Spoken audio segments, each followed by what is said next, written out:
Okay, so here we go with 1994. 8 films crossed $100 million that summer alone, and if you weren't The Lion King or Forrest Gump, you got crushed. I've got Kevin Costner here, Eddie Murphy, Arnold Schwarzenegger, and one film that somehow turned an erotic novel into a buddy cop comedy starring Rosie O'Donnell in leather. Combined, these 15 disasters lost somewhere between $400 and $500 million. One of them made Roger Ebert so angry he wrote, "I hated this movie." Which one lost the most? Let's find out. Dana Carvey was supposed to be a movie star. After years on Saturday Night Live doing impressions that made him a household name, MGM handed him Clean Slate as his big breakout vehicle. The premise was actually clever. Carvey plays a detective whose memory resets every night, forcing him to solve cases before he forgets everything. Sound familiar? Memento used the same concept 6 years later and became a classic. The budget sat around $20 million. For a comedy in 1994, that's reasonable. Break-even point was somewhere around $50 million, including marketing. It made $7.4 million total. That's not a disappointing opening weekend. That's the entire theatrical run. Clean Slate opened at number 4, dropped 52% in its second weekend, and vanished within 3 weeks. Critics called it a pale follow-up to Groundhog Day. One review put it perfectly: "You're virtually guaranteed to have forgotten it by the following morning." Here's the thing, though. The supporting cast included Bryan Cranston and Bob Odenkirk in minor roles. Nobody noticed at the time. Now it reads like a time capsule of future talent buried in a forgettable movie. Carvey never became a leading man. This was supposed to launch him, and instead, it just disappeared. The summer blockbusters swallowed it whole. Albert Brooks and Brendan Fraser in a baseball comedy should work. The Scout was based on a 1976 New Yorker article by Roger Angell, which sounds prestigious until you learn the script went through so many rewrites that Brooks himself had to punch it up, because the original was, in his words, written very silly. $20 million budget. Needed around 50 to break even. It made $2.7 million, not domestically, total. That's one of the worst wide-release performances of the entire decade. Here's what killed it. The film released September 30th, 1994. That was during the MLB strike, the one that canceled the World Series for the first time since 1904. Baseball fans were furious at the sport, and here comes a feel-good baseball movie asking them to care. The timing couldn't have been worse. Roger Ebert nailed the creative failure. It starts out as a terrific comedy, continues as a pointless drama, and ends as a cornball cliffhanger. Brooks later revealed the studio forced the director to change the ending to be more like Rocky. They wanted that inspirational finish. Instead, they got a movie that pleased nobody and lost around $35 million. Damon Wayans tried to turn his in-living color character into a franchise. Blankman follows an inventor who becomes a low-budget superhero using homemade gadgets. The budget is disputed. Some sources say 15 million, others say 30. Either way, it made 7.9 million and disappeared. The Washington Post said Wayans' attempt to take a bite out of crime doesn't really work. The San Francisco Chronicle was harsher. The title Blankman should be warning enough. There's nothing there. Critics dismissed it as amateurish, unfunny, and pointless. But here's where it gets interesting. The film has developed a modest cult following over the years, particularly among Black audiences who see it as an early attempt at Black superhero representation. One cultural commentator noted that Blankman at least tried to create space for Black superheroes, even if cinematically the film failed. Young Black kids in the 90s finally saw themselves reflected as a superhero. That matters even when the movie doesn't work. Wayans moved on. His film career never quite matched his television success, and Blankman is part of the reason why. This one's almost unbelievable. Anne Rice wrote an erotic novel set at a BDSM resort. Sensual, provocative, adult material. Hollywood's solution: turn it into a buddy cop comedy. Dan Aykroyd and Rosie O'Donnell play undercover detectives who infiltrate the resort wearing leather gear. I'm not making this up. $25 million budget. It made $6.8 million. That's a loss approaching $50 million when you factor in marketing. Roger Ebert's review became legendary for all the wrong reasons. He wrote, "On the first page of my notes, I wrote, starts slow. On the second page, I wrote boring. On the third page, I wrote endless. On the fourth page, I wrote bite-size shredded wheat, skim milk, cantaloupe, frozen peas, toilet paper, salad stuff, Pick up laundry. He literally got so bored he started writing his grocery list during the movie. It earned 5% on Rotten Tomatoes. O'Donnell won the Razzie for Worst Supporting Actress. Saskatchewan actually banned the film, then unbanned it a week later because apparently even they realized it wasn't worth the controversy. Ebert noted that while Anne Rice took out 2-page newspaper ads praising Interview with the Vampire, we shouldn't expect her ad for Exit to Eden, not even in the classifieds. The creative decision to make this a comedy remains genuinely baffling 30 years later. Walter Matthau playing Albert Einstein as a matchmaker for Meg Ryan and Tim Robbins sounds like guaranteed success. Christmas release, romantic comedy, beloved character actor in a scene-stealing role. Ebert called Mathau's performance one of the year's genuine comic gems, deserving an Oscar nomination. The film cost $25 million. It made $26 million worldwide. That sounds like break-even until you remember marketing costs and the fact that studios only keep about half of theatrical revenue. Real break-even was closer to $60 million. They lost somewhere between $20 and $30 million. Opening Christmas Day should have helped. Instead, it debuted at number 11 in over 2,000 theaters. The holiday crowd went elsewhere. Director Fred Schapisi later revealed the production was a nightmare. Tim Robbins was apparently being difficult because he believed 90s audiences wouldn't like a character who makes a woman fall in love with him through deception.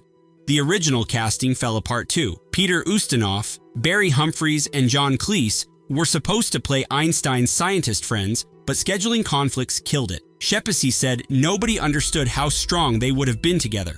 A charming premise undermined by behind-the-scenes conflict. The final product feels compromised, and audiences sensed it. Penny Marshall made Big and A-League of their own. She understood how to make crowd pleasers. So when she paired Danny DeVito with a script about an unemployed ad executive teaching Shakespeare to Army recruits, expectations were reasonable. $40 million budget. It made $24 million. That's a loss, somewhere between $35 and $55 million.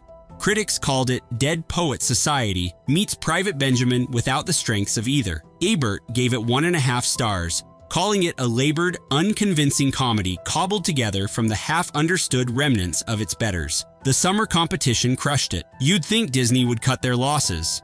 Instead, they re-released the film in September under the title By the Book on 17 Seattle area screens. It still failed. Here's the legacy, though. This was Mark Wahlberg's cinematic debut back when he was still going by Marky Mark. Nobody noticed him at the time. Now he's one of the biggest stars in Hollywood. The movie that launched him? Completely forgotten. Steven Seagal wanted to direct. Warner Brothers gave him $50 million to make an environmental action film set in Alaska. Michael Caine signed on as the villain, which should tell you something about the paycheck involved. The film made $78 million worldwide, which technically puts it near break-even. But here's the thing. The original cut contained nearly 40 minutes of Seagal lecturing audiences about environmental destruction, alternative fuels, and corporate greed. At a test screening, audiences booed, laughed, and made obscene gestures throughout the environmental monologue. Warner Brothers demanded cuts. They got it down to about 7 minutes.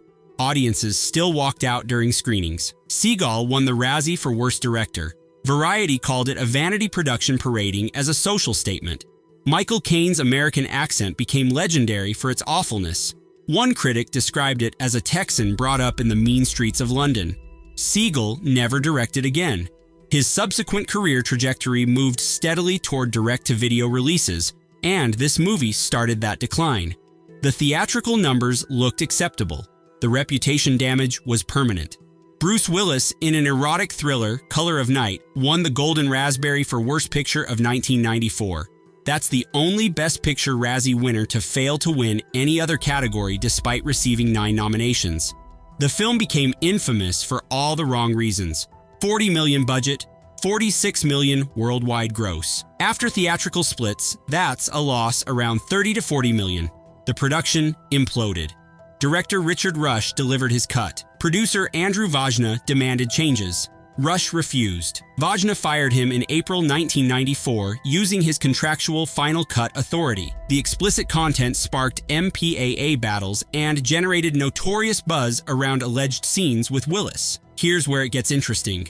Despite theatrical failure, Color of Night became one of the top 20 most rented VHS titles of 1995. Maxim magazine later called its pool sequence the best of its kind in film history. Recent retrospectives have called it a gleefully excessive erotic thriller that time has been kind to. Rush never directed another film. This was his final feature after an Oscar-nominated career that included The Stuntman, Theatrical Disaster, Home Video Phenomenon. The 90s were weird. Macaulay Culkin was the biggest child star in the world. The Pagemaster combined live action and animation, featured voice work from Patrick Stewart, Whoopi Goldberg, and Leonard Nimoy, and cost $34 million. It made $13.7 million. That's less than 40% of the production budget before you even factor in marketing. Gene Siskel called it a flimsy movie. 30 years later, that assessment holds up. Variety dismissed it as a wispy premise better suited to television. The prestigious voice cast couldn't overcome weak material. This was part of Culkin's 1994 trio of disappointments that effectively ended his childhood career. The film's failure, along with other animated projects, set back Turner feature animation for years. One retrospective noted that VHS copies were destined to sit indefinitely on Blockbuster shelves. The highest-paid child star in Hollywood couldn't save a mediocre animated adventure. That's how brutal 1994 was. MGM won a bidding war for this script, paying $500,000 against competition from Columbia, TriStar, and Paramount. They then paid Macaulay Culkin $8 million. That was the highest salary ever paid to a child star at that time. $30 million budget, $53 million worldwide, but only $18 million domestic. After theatrical splits, they lost somewhere between $15 and $25 million. Getting Even with Dad earned 3% on Rotten Tomatoes from 31 reviews. Critics recognized the cynical Home Alone cash grab immediately. The Washington Post complained that after plying the audience with formulaic predictability, the film doesn't even have the decency to end quickly. Culkin was 14, growing out of his cute kid appearance, and audiences stopped showing up domestically. Culkin later explained his subsequent retirement. "I was tired of it, to be honest. I did like 14 movies in 6 years. I needed something else." He didn't act again until 2003, 9 years away from Hollywood. $8 million for a child actor, and the movie still lost money. That's 1994, Miracle on 34th Street. What an awesome Christmas movie, right? John Hughes produced this remake of the 1947 classic. Richard Attenborough played Kris Kringle. The cast included Elizabeth Perkins and young Mara Wilson. Holiday release. Family-friendly material. Should have worked. Budget around $20 to $25 million. Theatrical gross of $46 million worldwide. It opened at number 8, which is disappointing for a Christmas movie with name recognition. The problem was timing. The Santa Claus opened 1 week earlier and eventually made $144 million. Audiences picked Tim Allen over the remake. Here's another obstacle. Macy's refused all involvement, stating the original stands on its own and could not be improved upon. The filmmakers had to create a fictional department store called Kohl's instead. Not having the Macy's branding hurt the authenticity. But here's the twist. Fox lowered the VHS price compared to other family releases. The film sold an estimated 8 million video cassettes, generating revenue roughly 4 to 5 times its box office gross. Theatrical disappointment, home video success. It's now a modest holiday perennial, with families alternating between the 1947 and 1994 versions every Christmas. Kevin Costner had a problem. Tombstone released Wyatt Earp in December 1993, made $73 million on a $25 million budget, and audiences loved it. 6 months later, here comes Wyatt Earp with nearly triple the budget, 190 minutes of runtime, and virtually identical subject matter. $63 million budget, $56 million worldwide gross. That's a loss somewhere between 40 and 70 million. Costner was originally attached to Tombstone, but left over creative differences about Wyatt Earp's prominence. In a 2024 interview, he reflected, "A good friend said we can postpone this movie, and I said, let them make theirs. And then this kind of space race started." Roger Ebert summarized the problem perfectly. Wyatt Earp plays as if they took Tombstone and pumped it full of hot air. The film opened the same day as The Lion King's wide release. It finished 4th place. This began Costner's trifecta of disasters. Waterworld came next in 1995. The Postman followed in 1997. Multiple Razzies, years of rebuilding his reputation. The decline started right here. Arnold Schwarzenegger pregnant. That was the pitch. Welcome to Junior. Reuniting the twins team with Danny DeVito and director Ivan Reitman, Universal spent $60 million on the concept. It made $108 million worldwide, which sounds fine until you realize it only recovered 61% of its budget domestically. Opening Thanksgiving weekend against the Santa Claus, Junior earned roughly half what competitors grossed. The premise was too strange. Audiences never embraced it. Ebert actually liked it, giving 3.5 stars and praising Schwarzenegger's acting. The film received Golden Globe nominations for Schwarzenegger and Emma Thompson. The song, Look What Love Has Done, earned an Oscar nomination. None of that mattered at the box office. Schwarzenegger identifies Last Action Hero in 1993 as the start of his movie career decline. Junior represented his increasingly desperate pivot toward family entertainment. The action star era was ending. Eddie Murphy's franchise started with a film that made $316 million. The sequel made $299 million. Beverly Hills Cop 3 made $119 million. That's a 60% decline. $70 million budget, including Murphy's $15 million salary. The production lost everything that made the franchise work. Producers Don Simpson and Jerry Bruckheimer left over budget disputes. John Ashton couldn't return due to scheduling, so his character was written out as retired. Harold Faltermeyer, creator of the iconic Axel F theme, wasn't brought back. Murphy delivered the definitive verdict in Playboy. The third Beverly Hills Cop was garbage.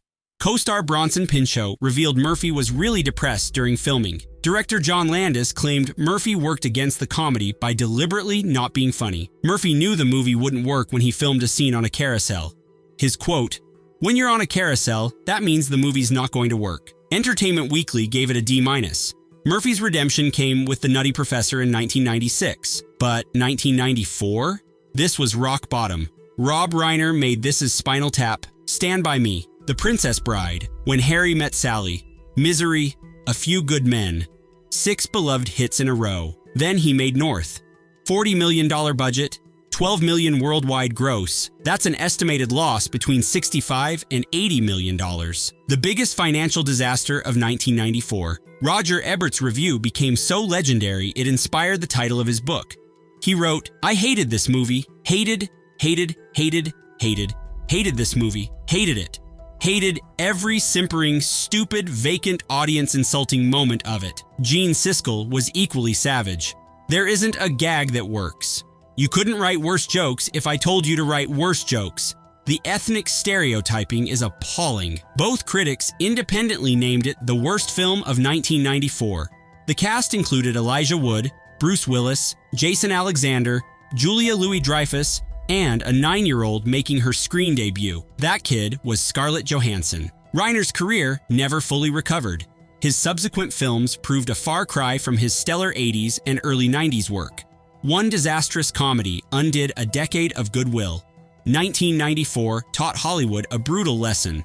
Star power meant nothing without compelling material and smart timing.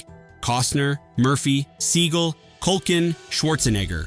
All of them saw their marketability questioned after this year. The competition between Wyatt, Earp, and Tombstone, between Miracle on 34th Street and The Santa Claus, proved that dueling projects destroy the weaker entry. Home video changed some of these stories.